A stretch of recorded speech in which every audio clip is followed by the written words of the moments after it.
할렐루야. 오늘 은혜 받은 하나님의 말씀은 예레미야 42장 1절부터 6절 말씀입니다. 받들어 봉독하도록 하겠습니다. 이에 모든 군대의 지휘관과 가레야의 아들 요하난과 호시아의 아들 여사냐와 백성의 낮은 자로부터 높은 자까지 다 나와 선지자 예레미야에게 이르되 당신은 우리의 탄원을 듣고 이 남아있는 모든 자를 위하여 당신 하나님 여호와께 기도해 주소서. 당신이 보는 바와 같이 우리는 많은 사람 중에서 남은 적은 무리이니 당신의 하나님 여호와께서 우리가 마땅히 갈 길과 할 일을 보이시기를 원하나이다.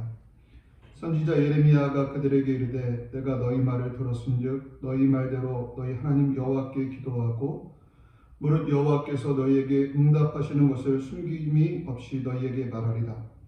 그들이 예레미야에게 이르되 우리가 당신의 하나님 여호와께서 당신을 보내사 우리에게 이르시는 모든 말씀대로 행하리이다.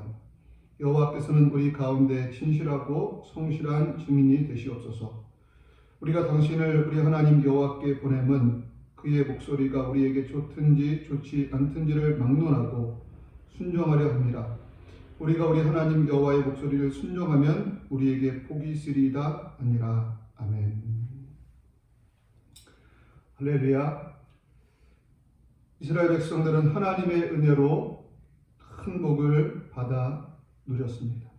그들은 하나님의 은혜 가운데 부강한 나라가 되었습니다. 특별히 솔로몬의 시대에는 솔로몬 왕의 궁전에서 은을 귀하게 여기지 않을 만큼 이제 부강한 나라를 만들어 주었던 것을 보게 됩니다. 그러나 그렇게 하나님의 은혜를 입은 솔로몬 왕이 하나님이 기뻐하지 않는 이방 신상을 섬김으로 말미암아 하나님께서는 그의 아들 때에 나라를 반분하게 되는데 북쪽을 이스라엘로 호명하고 남쪽을 유다로 이렇게 부르게 됩니다. 북쪽에 있는 이스라엘은 이제 처음 초대 왕부터 시작해서 멸망하는 그때까지 그들은 늘 악을 행하다가 이제 아수르에 의해서 BC 723년에 멸망을 당하게 됩니다. 그러나 더 안타까운 것은 이제 남유다는 북이스라엘이 아수르에 의해서 멸망하는 모습을 보면서도 이 남유다 또한 이제 악을 행하다가 BC 586년에 이제 바벨론에 의해서 멸망하게 되었다는 것입니다. 바벨론은 남유다를 세 차례에 걸쳐서 침략하고 그들에게서 많은 것들을 빼앗아가고 또 사람들을 이렇게 사로잡아 가고 마지막에 남아있는 사람들은 비천한 자와 가난한 사람들만 남겨두고 그들로 하여금 포도원을 다스리고 농부가 되어 그 땅을 황폐하는 것을 막게 했습니다. 이때 이 남겨진 유대인들을 위해서 이제 함께 했던 선지자가 하나가 있는데 그 선지자가 바로 예레미야 선지자입니다. 예레미야 40장 6절에 보면 그 땅에 남아있는 백성 가운데에 그와 함께 사니라라고 말씀하고 있습니다. 오늘 우리가 살펴보고자 하는 이 말씀은 바로 남겨진 유대인들에 대한 이야기입니다. 남겨진 이들은 늘 불안 가운데 살았습니다. 가장 먼저는 그들이 황폐한 이스라엘 땅에서 늘 힘들고 어려운 삶을 살았지만 그것보다도 그들을 더 힘들게 하는 것이 있다면 언제든지 바벨론 왕이 쳐들어와서 그들의 모든 것을 다시 빼앗아갈 수 있다는 그 두려움 가운데 그들은 늘 살았던 것을 보게 됩니다. 이들은 이렇게 살 바에는 차라리 애굽으로 피하는 것이 낫지 않겠느냐라고 생각했습니다. 왜냐하면 그 애굽 땅에는 전쟁의 소문도 있지 아니하고 또 그 땅에는 이제 양식도 풍부했길래 그들은 애굽 땅으로 가기를 원했습니다. 그래서 그들은 이제 사람을 세우고 그들과 함께 이제 힘을 모아서 애굽 땅으로 가고자 발걸음을 듭니다. 그리고 가다가 잠시 멈추어선 그곳에서 이제 하나님을 생각하게 되고 우리가 그래도 하나님 앞에 한번 기도하고 이 길을 가야 되는 것 아닌가라고 생각하고 이제 하나님 앞에 나와서 기도를 요청합니다. 그 내용이 바로 오늘 본문의 말씀입니다. 본문 2절과 3절에 보면 이제 선지자 예레미야에게 찾아와서 사정 이야기를 하면서 우리를 위해서 기도해 주십시오라고 부탁을 합니다. 그러자 4절을 보면 선지자 예레미야가 그들에게 이르되 내가 너희 말을 들었은즉 너희 말대로 너희 하나님 여호와께 기도하고 무릇 여호와께서 너희에게 응답하시는 것을 숨김이 없이 너희에게 말하리라 라고 대답하는 것을 보게 됩니다. 그리고 이제 이스라엘 백성들이 이 선지자 예레미야에게 아주 예레미야의 귀에 즐거운 말, 귀에 듣기에 좋은 말씀을 하고 있는데 바로 5절과 6절에 이렇게 말씀합니다. 그들이 예레미야에게 이르되 우리가 당신의 하나님 여호와께서 당신을 보내사 우리에게 이르시는 모든 말씀을 행하리이다. 여호와께서는 우리 가운데 진실하시고 성실한 증인이 되시옵소서. 우리가 당신을 우리 하나님 여호와께 보냄은 그의 목소리가 우리에게 좋든지 좋지 않든지를 막론하고 순종하려 함이라. 우리가 우리 하나님 여호와의 목소리를 순종하면 우리에게 복이 있으리이다 아니라. 아멘. 이들은 선지자 예레미야에게 기도를 부탁하면서 하나님의 응답이 우리의 듣기에 좋든지 좋지 않든지 간에 우리가 그대로 순종하겠습니다. 우리가 하나님의 이름을 걸고 맹세하는데 우리가 순종하겠습니다라고 이렇게 말하고 있다는 것입니다. 이 말을 들은 선지자 예레미야는 기쁜 마음으로 하나님 앞에 기도합니다. 그리고 기도하는 가운데 열흘이 지나고 열흘 뒤에 하나님께서 예레미야에게 응답을 주십니다. 그리고 그 응답한 것을 가지고 이제 백성들을 모아놓고 예레미야가 말씀을 증거하는데 바로 예레미야서 42장 9절로 12절의 그 내용입니다. 그 내용을 제가 한번 읽어보면 그들에게 이르되 너희가 나를 보내어 너희의 간구를 이스라엘 하나님 여호와께 드리게 하지 아니하였느냐. 그가 이렇게 이르니라. 너희가 이 땅에 눌러앉아 산다면 내가 너희를 세우고 헐지 아니하며 너희를 심고 뽑지 아니하리니 이는 내가 너희에게 드린 재난에 대하여 뜻을 돌이킴이라. 여호와의 말씀이니라. 너희는 너희가 두려워하는 바벨론의 왕을 겁내지 말라. 내가 너희와 함께 있어 너희를 구원하며 그의 손에서 너희를 건지리니 두려워하지 말라. 내가 너희를 불쌍히 여기리니 그도 너희를 불쌍히 여겨 너희를 너희 본향으로 돌려보내리라 하셨느니라. 아멘. 이 하나님의 응답의 약속을 요약해서 설명하면 눌러앉아 있으라는 것입니다. 너희들이 지금 애굽으로 가기 위해서 짐을 꾸리고 출발했는데 그 길에서 돌이켜서 이 땅 가운데 머물러 있으라라고 말씀하고 있는 것입니다. 그리고 너희들이 바벨론 왕을 두려워하고 있는데 그 바벨론 왕을 두려워하지 말라라고 말씀하고 있습니다. 그러면서 말씀하시기를 그렇게 하면 하나님께서 세우고 헐지 아니하고 심고 뽑지 아니하며 재난에 대하여 뜻을 돌이키겠다라고 말씀합니다. 그리고 바벨론 왕에 대해서는 내가 너희와 함께 있어 너희를 구원하며 그의 손에서 너희를 건지겠다라고도 이렇게 말씀하고 있는 것입니다. 우리 하나님께서는 남겨진 자들에게도 재앙을 내리시기로 계획하셨는데 너희가 내 말을 듣고 이제 애굽으로 가지 아니하고 이 땅 가운데 머물러 있으면 하나님께서 그 마음을 돌이키셔서 재앙이 아니라 복을 주시고 너희들이 고향으로 본향으로 돌아가게 하겠다라고 이렇게 말씀하고 있다는 것입니다.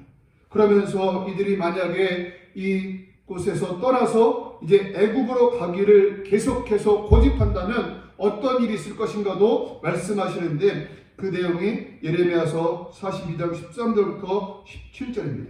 제가 한번 다시 읽어보면 그러나 만일 너희가 너희 하나님 여호와의 말씀을 복종하지 아니하고 말하기를 우리는 이 땅에 살지 아니하리라 하며 또 너희가 말하기를 아니라 우리는 전쟁도 보이지 아니하며 나팔 소리도 들리지 아니하며 양식의 궁핍도 당하지 아니하는 애굽 땅으로 돌아가서 살리라 하면 잘못되리라. 아멘.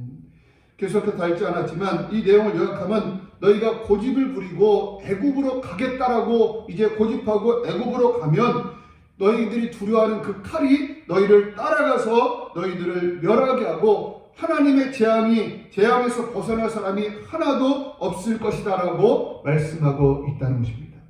너희들을 위해서 하나님께서 이제 재앙을 내리시겠다라고 말하고 있다는 것입니다. 여러분들이 이런 대답을 들었다면 어떻게 했을까요? 이스라엘 백성들은 어떻게 해야 했을까요? 당연히 하나님의 말씀에 순종해서 그 땅에 머물렀어야 했을 것입니다. 왜냐하면 하나님의 응답이기 때문에 그들은 그 말씀을 듣고 이제 그 땅에 머물러야 했고 또한 그들은 하나님의 이름으로 맹세하기를 하나님의 말씀이 우리의 귀에 좋든지 아니 좋든지 간에 우리가 그대로 실천하겠습니다라고 하나님 앞에서 약속했기에 그들은 그 땅에 머물러야 마땅했던 것입니다.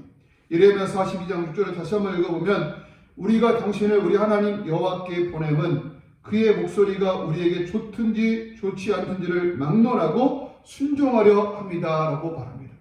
이제는 분명히 고백하기를 하나님의 말씀이 우리의 귀에 좋든지 아니 좋든지 우리가 순종하겠습니다 라고 말했기에 그들은 분명히 그대로 순종해서 그 땅에 머물러야 했다는 것입니다. 그러나 결과적으로 이들은 어떤 태도를 보입니까? 하나님의 말씀을 거부하고 있다는 것입니다.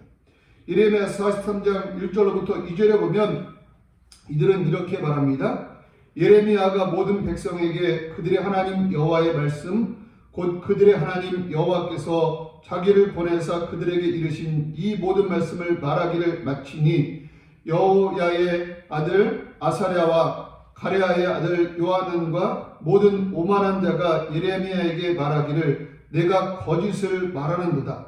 우리 하나님 여호와께서 너희는 애굽에서 살려고 그리로 가지 말라고 너를 보내어 말하게 하지 아니하셨느니라. 아멘. 어떤 말입니까? 선지자에게 말하기를 내가 하나님의 말씀을 하고 있지 않다. 하나님께서 너에게 그렇게 말하지 아니했다. 애국으로 가서 살지 말라고 말씀하지 않았다라고 말하면서 하나님의 말씀을 못 믿겠다라고 말하고 있다는 것입니다.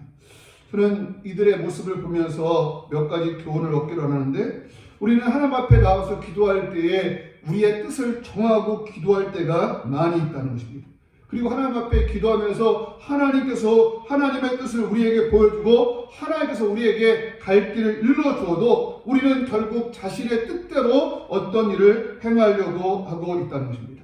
이것은 올바른 신앙의 태도가 아닙니다. 내 계획이 있어도 내 뜻이 있어도 하나님의 뜻이 그렇지 않다라고 말한다면 우리는 내 뜻을 접을 수 있어야 한다는 것입니다. 그래야 할 때 우리가 재앙이 아니라 복을 받게 된다는 것입니다. 그러나 많은 사람들의 경우에 자기의 뜻을 정하고 하나님 앞에 기도하면서 하나님 이 뜻을 들어주지 않으면 하나님 나 하나님을 이제 섬기지 아니하고 세상으로 나가겠습니다 라고 하면서 하나님을 겁박하고 있다는 것입니다. 그러나 우리는 하나님의 뜻을 구하는 자들이 되어야 할 줄로 믿습니다. 예수님은 십자가를 앞에 두고 이제 하나님 앞에 기도합니다. 아버지 할만하시거든 이 잔을 내게서 옮겨 주옵소서. 그러나 나의 원대로 마옵시고 아버지의 원대로 하옵소서라고 하나님 앞에 기도했던 것을 봅니다. 예수님은 자신의 뜻이 분명히 있었지만 자신의 뜻을 주장하고 자신의 뜻을 관철시키려고 기도한 것이 아니라 자신의 뜻을 정했지만 하나님께 기도하는 가운데 하나님의 뜻대로 나를 인도해달라고 이렇게 간구하고 있는 것을 보게 됩니다. 다른 우리들도 그와 같이 우리가 뜻을 가지고 하나님 앞에 기도하기 시작했지만 우리의 뜻이 결론이 아니라 하나님의 뜻, 하나님의 말씀으로 결론을 맺을 수 있는 우리가 될 수 있게 되기를 바랍니다. 또 두 번째로 이들은 이 바벨론을 두려워하고 있지만 이들이 진정으로 두려워해야 될 대상은 누구입니까? 바로 하나님입니다. 이스라엘이 고통을 당하는 것은 바벨론이 강했기 때문이 아니라 이스라엘이 범죄했기 때문입니다. 그들의 죄 때문에 하나님께서 이 바벨론을 들어서 사용하고 있다는 것을 기억하면서 그들은 바벨론이 아니라 하나님을 두려워하고 하나님 말씀 안에서 회개하는 자들이 되어야 했을 것입니다. 그리고 그들은 애굽으로 피하여서 이제 살겠다라고 할 것이 아니라 하나님께로 나아가서 하나님의 도움을 구해야 옳았다는 것입니다. 사사시대 때에 흉년이 들었을 때 엘리멜렉이 어떻게 했는지를 기억하십니까?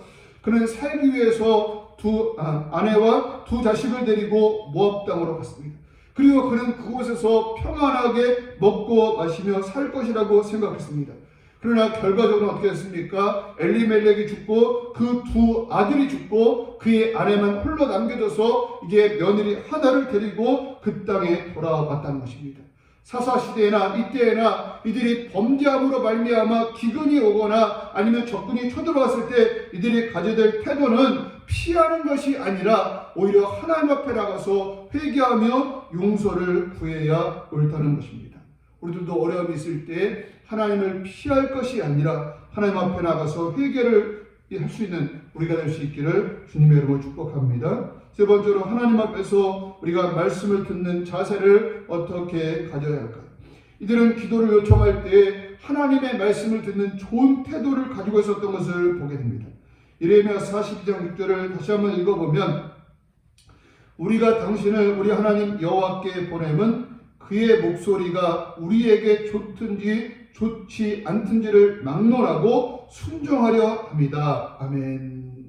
하나님의 말씀이 우리의 귀에 좋든지 좋지 않든지를 막론하고 순종하겠습니다. 이 좋은 태도로 이제 말씀을 들어야 할 줄로 믿습니다. 이렇게 말씀을 듣는 것이 바로 착하고 좋은 마음으로 말씀을 듣는 그런 자세인 것을 기억하면서 하나님의 말씀이 귀에 좋든지 좋지 않든지 내가 순종하겠습니다. 이런 자세로 말씀을 들을 수 있는 우리가 될 수 있기를 바랍니다. 끝으로 기억할 것은 무엇입니까? 하나님의 말씀은 우리에게 좋든지 좋지 않든지 우리에게 다 좋은 말씀이라는 것입니다. 부모님이 주시는 음식은 쓰든지 달든지 다 좋은 음식입니다. 부모님은 우리를 위해서 이제 때때로 꿀을 주시기도 하지만 때때로 쓴박이나 익모초처럼 쓴 것을 준다는 것입니다. 우리에게 사탕도 주시지만 쓴 약도 주신다는 것입니다. 그러나 분명한 것은 부모님이 주시는 모든 것들이 좋은 것임을 알기에 우리가 기쁜 마음으로 그것을 받아 먹는 것처럼 하나님의 말씀은 우리의 귀에 좋든지 우리의 듣기에 좀 싫든지 우리의 유익을 위해서 주시는 하나님의 말씀인 것을 기억하면서 그 말씀을 아멘으로 듣고 그 말씀을 실천하는 가운데 하나님의 복을 받아 누릴 수 있는 그들 모두가 될 수 있기를 주님의 이름으로 축복합니다. 아멘.